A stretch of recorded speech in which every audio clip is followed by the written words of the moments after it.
Selamat sore kawan setara.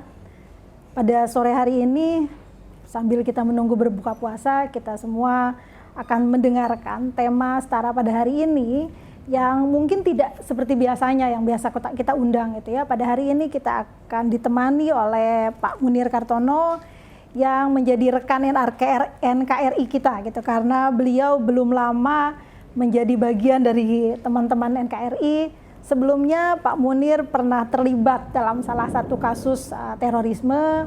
Nanti Pak Munir akan cerita lebih banyak. Hari ini juga kita akan ditemani oleh Pak Mas Bonar Tigor Sirait. Mas Bonar Tigor Naisposos yang juga Wakil Ketua Setara Institute. Jadi sebelum kita berbincang lebih banyak, mungkin akan saya perkenalkan sekilas ya.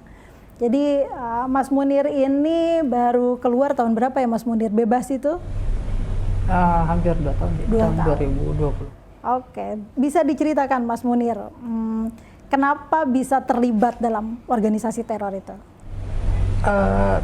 Kalau ditanya tentang kenapa saya bisa terlibat dalam jaringan terorisme, itu sebetulnya hampir mirip dengan orang-orang yang sama lah dengan saya yang terlibat dalam jaringan. Jawaban itu selalu template. Karena ada doktrin, karena ada ajaran-ajaran yang agama terutama selama ini dipakai, itu yang membuat saya bergerak dan kemudian saya merelakan diri masuk dalam jaringan-jaringan kelompok itu. Itu jawaban template-nya, itu jangan template. Itu jawaban template ya, saya itu jawaban template teman-teman. Karena seiring dengan proses kesadaran saya menelisik lebih jauh lagi, apa sih yang membuat saya kok mau gitu kan masuk ke situ. Ternyata memang prosesnya itu sangat panjang, Bu. Sangat panjangnya itu bisa dibilang bahwa ini sudah dimulai pada saat saya kecil gitu. Saya kecil ada proses pendidikan dalam rumah yang saya pikir ya sangat berbau kekerasan gitu kan. Sehingga menimbul bukan cuma kekerasan tapi juga ada efek kebencian yang muncul.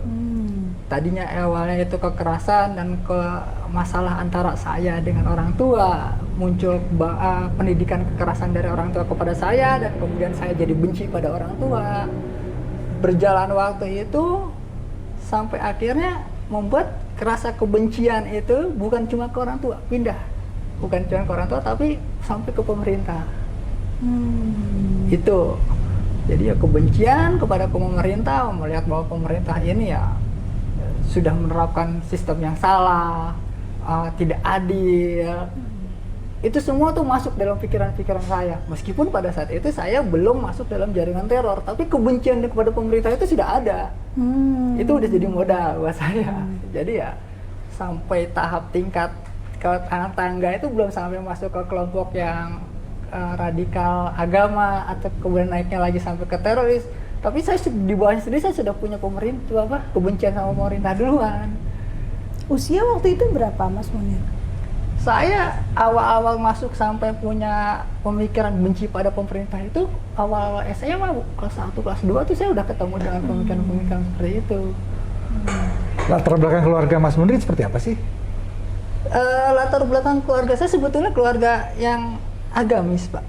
Belajar dari daerah mana sih boleh tahu Mas? Orang tua saya Jawa. Orang tua saya Jawa. Sebetulnya boleh gini. Jadi orang tua saya itu maksudnya pendidikannya dan niatnya tuh baik gitu kan. Misalkan dia bapak saya misalkan menyuruh saya sholat. Tapi pesan menyampaikannya itu kadang yang pakai cara-cara keras, memukul. Kalau nggak sholat, bapak pukul. Kalau kamu berbuat kesalahan, kamu melakukan sesuatu yang salah, dipukul. Itu jadi ya akhirnya pesan kebaikan yang mungkin ya bapak saya ingin sampaikan nggak sampai, yang masuk ke dalam saya tuh kebenci karena bapak saya. Ini gitu. Saya nyebutnya Mas Coki. Mas Coki ini kan hal yang baru, maksudnya dalam konteks kalau kita bicara teori gitu ya, motivasi orang ikut teror itu mungkin salah satunya dari sosial media dan lain sebagainya, tapi Mas Munir menceritakan bahwa itu dimulai dari pengalaman masa kecilnya gitu. Kira-kira Mas Coki bisa memberikan gambaran nggak bahwa ini tuh ternyata berpengaruh kepada kondisi emosional seseorang? Bisa, misalnya? karena begini, macam-macam faktor menyebabkan seseorang kemudian terlibat ke dalam jaringan teror ya. Ada soal faktor ekonomi, faktor problem psikologi seperti yang alami Mas Munir, ada waktu karena keterpengaruhan, ada tekanan masyarakat, ada macam-macam gitu ya. Kemarin kita mengundang Mas Mokhtar Khoiri ya. Kenapa dia kemudian terlibat jaringan teror? Karena dia ingin jadi hero. Jadi ingin hero, ingin menyelamatkan dunia. Karena itulah kemudian dia merasa dia bisa bergabung dengan kelompok ini karena dia ini bisa menjadi hero. Jadi kadang-kadang faktornya tidak berbeda dengan seperti yang di textbook atau apa yang diduga orang gitu. Sama sekarang seperti Mas Munir juga kan. Jadi kebencian yang ditanamkan atau kekerasan yang ditanamkan oleh orang tua kemudian diproyeksikan ke eksternal, keluar ke negara. Tadi kan kata begitu ya. Hanya memang faktor itu kan nggak hanya faktor satu, faktor internal ya. Itu kan ada faktor eksternal biasanya gitu ya. Ada dua faktor ya, internal dan eksternal. Eksternalnya kenapa nih? Apakah kemudian kenapa bisa bergabung? Gimana sih proses polar direkrutnya gimana tuh? Kenapa kemudian kalau kelompok mana nih yang kemudian ngajak Mas Munir itu? Ketemunya di mana gitu? Jadi ketemunya itu itu dari irisan dari kebencian terhadap pemerintahnya ya. Karena pada saat itu kan ya udah pola kebencian saya terhadap pemerintah sudah masuk ya, udah memenuhi tubuh saya gitu kan. Saya udah benci banget ya sama pemerintah. Kemudian mencari narasi baru, mencari kenapa pemerintah itu begini gitu kan. Salah satunya kayak bertemu dengan kelompok-kelompok kayak pengusung khilafah ya. Dulu Mas Munir di mana waktu itu? Waktu itu di mana Mas Munir? Sebagai apa sih? Saya tuh mahasiswa atau pekerja? Waktu itu saya kebetulan lagi kursus ya, sekolah tentang belajar desain grafis. Jadi saya di Bogor dan ternyata lembaga itu dimiliki oleh orang dalam organisasi itu gitu. Ada organisasi. Gitu. Ya, jadi ya awalnya saya tidak direkrut itu ya ada brainstorming itu dulu karena memang ya saya sudah punya basic benci dengan pemerintah gitu kan ya, klop dengan itu. Jadi mereka ya seolah memberikan saya solusi, pemerintah ini begini, harusnya itu begini gitu kan. Pemerintah tidak berbuat adil, kenapa? Karena menjalankan sistem kapitalis dan segala seperti itulah Pak. Tapi sebentar sebelum potong itu lembaga kursus ya? Iya. Lembaga kursus dibentuk oleh orang yang yang memang punya berada di jaringan itu ya. Itu emang sengaja dibentuk, saya pengen tahu aja. Emang sengaja dibentuk untuk sebagai sarana rekrutmen atau bagaimana? Sebetulnya sih lembaga umum, Pak. Cuma nanti ada dimasukkan ajaran-ajaran itu sedikit-sedikit di dalam kelas atau ada luar kelas gitu maksudnya? Di dalam kelas dan di luar juga dimasukkan. Misalkan desain grafis di desain grafis misalkan kita belajar nggak boleh menggambar makhluk hidup. Itu mulai ditanam-tanamkan gitu. Iya. Sistem misalkan ada yang belajar tentang kursnya tentang akuntansi, nanti mulai misalkan ini yang riba begini, yang gini, yang Islam seperti ini. Itu dimasuk-masukkan semua pola. Berapa orang satu kelas tuh, Mas? Dulu tuh udah lupa ya, sampai mungkin 30-40 kelas orang. Tapi kemudian boleh tahu juga ya, kira-kira berapa yang terpengaruh tuh akhirnya gitu? Ya mungkin ya, kalau pas yang seangkatan sama saya ya, mungkin setengahnya? Enggak, sampai mungkin paling sepertiganya. Tapi ya lumayan kalau sampai punya kekuatan. Saya koreksinya di situ ya, artinya kok bukan metode baru ya, atau jadi orang-orang jaringan itu kemudian membentuk lembaga kursus ya, kemudian di lembaga kursus itu kemudian terjadilah proses perekrutan dengan cara menyebarkan paham-paham tadi gitu ya. Itu yang saya tangkap dari Mas Munir ya. Lalu kemudian masuk terlibat jauhnya gitu, apakah dari dalam organisasi yang kelas itu, atau kemudian Mas Munir ketemu lagi yang lain? Seiring perjalanan waktu ya ketemu yang lain gitu ya. Jadi dalam kelompok itu kemudian setelah lulus dari situ saya kerja di media ya, medianya ya masih di bawah organisasi itu juga gitu kan. Jadi ya terlibat dalam propagandanya mereka gitu kan. Saya Media apa tuh Mas? Online atau apa? cetak, cetak dan terakhir kemudian juga kan berubah jadi ada online-nya juga. Karena ya, tapi karena dulu sekitar belum sampai tahun 2000-an ya masih bentuknya seperti website aja gitu kan. Iya. Dengan blog. Nah, di situ saya kan bagian desain ya, desain grafisnya perwajahan gitu, bikin cover. Lama-lama saya belajar menulis, mulai juga ikut menulis, membuat propaganda lah gitu kan tentang website. Tapi karena memang waktu itu saya gajinya kecil lah, bisa dibilang gajinya kecil, saya part time di situ juga. Saya part time lagi, saya jadi pengurus warnet. Jadi ngelola warnet. Nah di situ saya makin banyak lagi mendalami komputer. Dan terakhir kebetulan ya karena saya udah hobi komputer, hobi buat sampai bikin program atau coba-coba, dan kemudian berhubungan jadi dulu. Kalau sekarang kan sudah ada Facebook ya, kalau dulu kan masih zamannya Yahoo Group ya betul. Sampai Friendster, IRC ya. MIRC. Nah kita di situ ketemu dah dengan beberapa orang yang sama-sama dalam kelompok itu, tapi dari berbagai daerah. Pernah sampai internasional nggak tuh? Sampai seperti itu. Saya juga kontak dengan yang ada yang di Palestina, yang di Inggris. Saya kontak dengan mereka juga. Tahu kita lewat MSN Messenger zaman dulu gitu kan. Makanya itu. Dan salah satu orang dalam satu kelompok yang diskusi gitu ya, salah satunya ya Bahru Naim.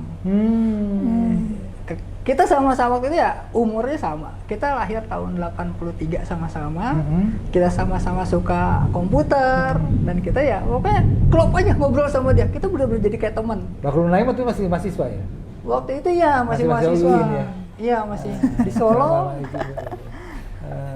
Nah, disitulah kita ketemu, kita awal-awalnya sampai akrabnya di situ, sampai akhirnya ya. Itu sempat akrab betul dengan Bahru Naim? Akrab, Bu. Dia sampai dia tahu Bahru Naim istrinya siapa, tinggal istrinya dari Bogor, dari sini. Saya ketemu. Berarti ini ringnya ring dekat ini.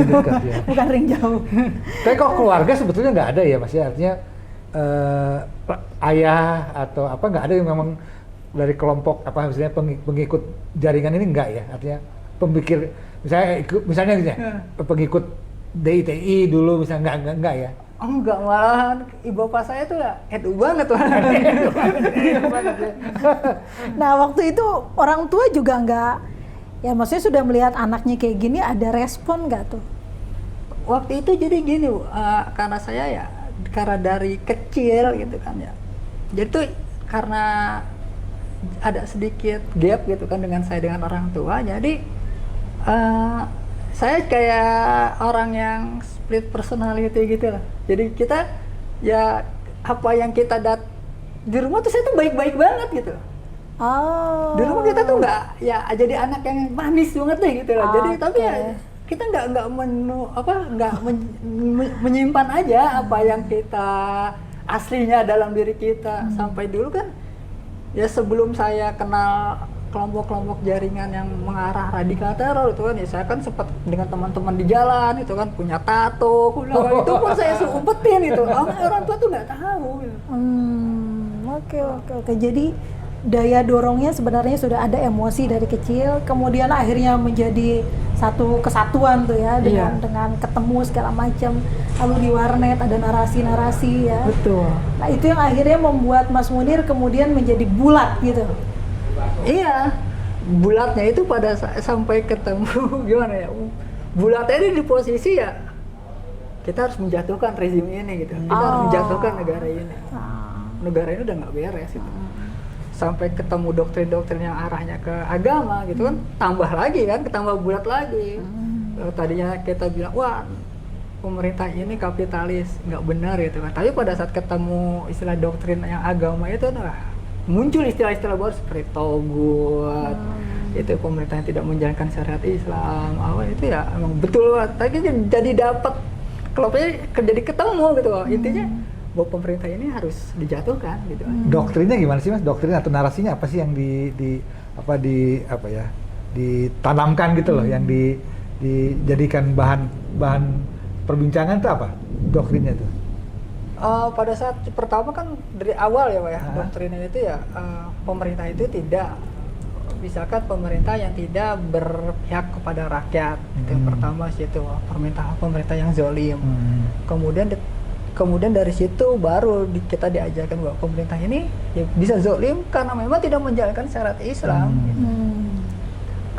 Dan bahkan mereka dicap sebagai pemerintahan yang telah kafir, yang telah murtad gitu kan. Karena apa ya? Kan tidak menjalankan syariat Islam, tidak berpihak pada kaum muslimin.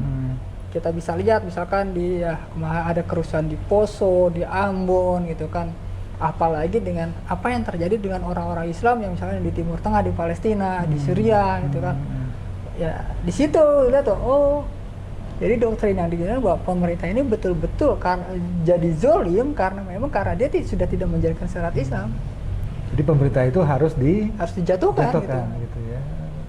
Nah, itu dalam apa? Dalam diskusi-diskusi yang tadi ada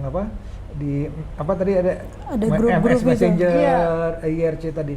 Ya, awal di situ udah mulai itu ya. Sudah mulai. Terus publikasi-publikasi yang tadi Mas bilang itu? Ya kan ada offline sama online kan berarti itu. Ada kita kan bikin sama aja sampai sekarang, sampai kemarin sudah kelompok-kelompok sudah sampai ISIS ya. Mereka bikin bikin buletin, bikin majalah gitu kan, sampai kemudian dibikin website. Waktu itu kan ada namanya Al Mustaqbal gitu kan. Itu ya corong-corong propaganda yang dilakukan gitu, sampai juga bikin kemudian kalau kesininya kan bikin ramai di Telegram kan, grup-grup Telegram. Kita seperti itu supaya cara sasar yang mau jadi apa namanya? Calon pengikut gimana? Misalnya itu buletin itu disebar kemana Mas? Gitu saya ingin. Kalau misalkan gini, yang pertama misalkan saya bikin majalah. Majalah itu targetnya itu marketnya itu, marketnya itu anak muda. Kita sampai bikin ini tuh sampai dengan betul-betul bikin gaya bahasa sebagai anak muda. Ya kalau nggak pakai EYD lagi, benar-benar nggak pakai. Mungkin kalau sekarang dilihat kan bahasanya kita tuh pakai bahasa gaul lah ya. Anak gitu kan, Ikhwan itu nggak ada tuh. Nggak sampai nggak itu gitu. Pergerakannya itu terstruktur atau dorongan masing-masing orang. Misalnya gitu ya, ada petugasnya nih pegang tabloid ini gitu ya, buka website ini yang berurusan untuk sudah terstruktur gitu. Tapi ya itu pun dorongan karena apa ya? Karena nggak digaji. Karena nggak digaji ya. Sama karena betul nggak digaji. Tapi kalau buletin kan ada. Kalau majalah itu ada yang cetak, ada siapa gitu ya. Kalau itunya ada gitu kan. Cuman maksudnya kalau kayak membuat ya seperti admin grup sampai ke situ kan itu mereka sudah terstruktur, tapi memang dorongannya Pak nggak tanpa pamrih karena nggak digaji gitu. Pengorbanan perjuangan. Itu yang luar biasa gitu dalam proses membangun semangat ideologi sampai ke situ ya, bahwa orang nggak berpikir lagi gitu kan. Militan lah ya, Mas Coki itu nggak berpikir. Militan lah ya. Wah, militan banget tuh. Dan itu ada banyak orang kan yang sampai ke tahap militan itu gitu. Iya. Itu sangat luar biasa bagaimana orang dibuat berpikir dari yang tadinya ya biasa saja, pernah bertato segala macam, sampai akhirnya punya daya juang gitu. Waktu Mas sampai tahap itu, keluarga tahu nggak Mas sih sebenarnya? Ayah itu tahu nggak bahwa Mas udah kayak begitu loh? Tahu nggak sih? Sebetulnya kalau sampai situnya kalau fisik ya Pak, tampilan saya nggak merubah. Nggak berubah? Nggak berubah. Cuman yang agak membuat orang tua berpikir saya agak beda, itu karena saya kan dari kecil tuh senang membaca. Bacaan saya liar lah apa aja gitu saya baca, dan itu ternyata keliaran itu berubah pada saat itu. Buku saya lebih fokus pada satu tema. Ya tentang khilafah, tentang Islam itu kan, sistem pemerintahan Islam, tentang negara, tentang ekonomi Islam, bahkan saya tentang akhir zaman. Pada saat bacaan saya seperti itu, orang tua tuh udah mulai baca, kamu tuh apa sih gitu kan, ikut Islam apa ya? Islam biasa aja gitu loh, saya juga nggak ngapa-ngapain. Tapi orang tua nggak ngejar ya waktu itu, nggak curiga ya? Enggak ya? Karena saya ya gitu, nggak istilahnya berusaha tetap baik lah di rumah gitu. Itu aja itu nggak ada tuh bisa baca. cingkrang-cingkrang nggak? Ada lah istilahnya gitu ya? Saya cingkrang, Pak. Oh, cingkrang? Saya cingkrang, Oh, iya. tapi nggak kalau teman-temannya lain itu kan dia cingkrangnya itu pakai sirwal yang lebar gitu. Ya. Kalau saya modis. Iya. Seperti pakai Ya, celana gunung gitu. Iya, Celana yang gunung begini ini, model ya. ya bisa benar-benar bisa menutupi itu. Mas Munir boleh cerita kasus apa yang membuat Mas Munir kemudian jadi narapidana terorisme lah? Aduh, kalau yang mau bikin saya masuk jadi narapidana itu kasusnya bom di Mapolresta Surakarta. Yang bikin saya jadi ini ya ketangkep ya kasusnya itu, meskipun ya kalau kita bicara peran ya aduh, saya sendiri ya ngeri banget Bu terhadap diri saya sendiri, karena apa yang saya lakukan ternyata dulu tuh ya efeknya itu sangat besar ya bagi orang lain. Ibaratnya kalau ya saya nggak berpikir bahwa satu klik yang saya lakukan itu efeknya sama orang lain tuh banyak banget. Ya kalau cuma peran yang bikin saya kasus masuk penjara ya dibilang ya cuma memberikan pendanaan untuk membuat bom. Cuma itu, meskipun itu efeknya besar gitu sampai situ aja. Tapi ya kalau ditelisik lebih banyak lagi, aduh saya lebih mengerikan ya. Dan waktu sebagai pendanaan ini ya, itu juga terstruktur juga atau seperti apa kan? Terstruktur sih enggak gitu kan. Karena memang dorongannya itu ya tadi ya saya dengan seorang teman. Dengan Baru Naim ini gitu ya, kita ya punya ya ibarat kita sama-sama paham lah bahwa yang namanya perjuangan tuh butuh modal gitu. Bilang kita sampai bilang itu kita lagi berjuang gitu, padahal kita lagi bikin kerusakan gitu. Itu kita berjuang gitu. Kita berjuang, kita butuh modal ya. Kita cari cara bagaimana sih caranya dapat modal itu gitu. Tapi nanti kita bicara pada bagian selanjutnya soal tadi pendanaan itu ya. Tapi sebenarnya supaya teman-teman yang menyaksikan ini bisa lebih mendapat pengetahuan ya tentang bagaimana sih kok seseorang bisa terlibat dan bisa teror sampai gitu kemudian apa ya? Karena ini seperti yang nggak masuk akal gitu. Punya daya menyatakan ini sebuah perjuangan, kemudian tidak ada dana apapun ya. Tapi punya dorongan juga untuk ya dalam tanda kutip ya kayak nggak takut mati gitu.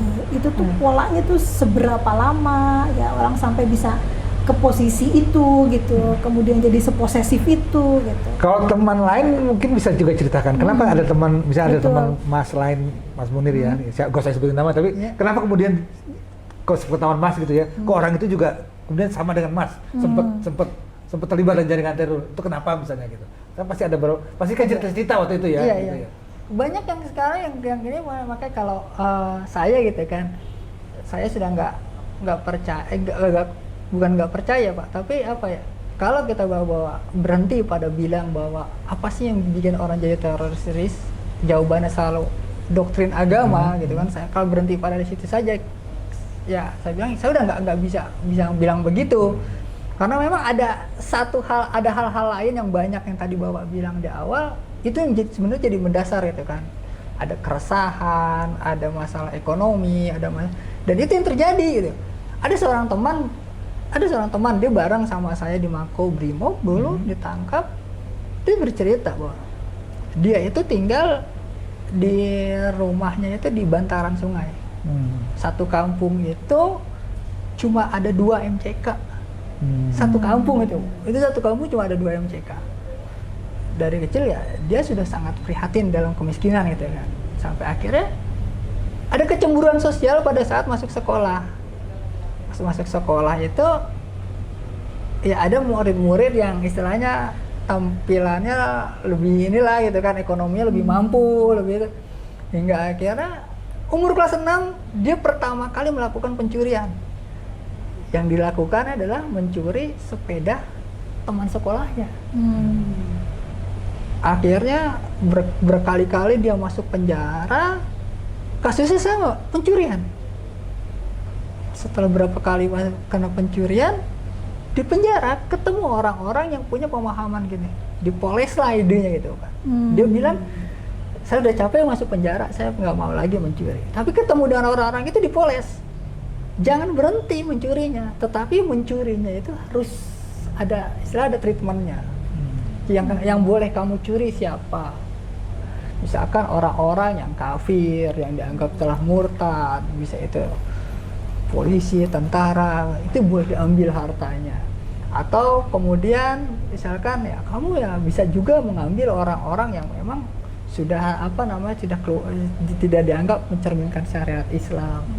Jadi orang-orang yang tadinya melihat bahwa mencuri itu ada suatu hal yang buruk, dialihkan bahwa oh ada loh mencuri yang menurut agama itu boleh. Oh, barang orang kafir tuh salah dia dicuri ya. Akhirnya ya dia masuklah dalam jaringan itu karena ya itu kan sebetulnya kan basicnya yang cuma masalah ekonomi aja gitu. Oke Mas Munir, masih banyak cerita yang belum kita gali dari Mas Munir ini, kayaknya bisa 1 hari 1 malam nih kalau kita ngobrol dengan Mas Munir. Kawan-kawan setara, untuk sementara kita break dulu. Sebelum nanti kita akan mendengarkan lebih banyak lagi Mas Munir bercerita tentang pengalamannya dan apa yang bisa kita ambil dari apa yang sudah disampaikan Mas Munir.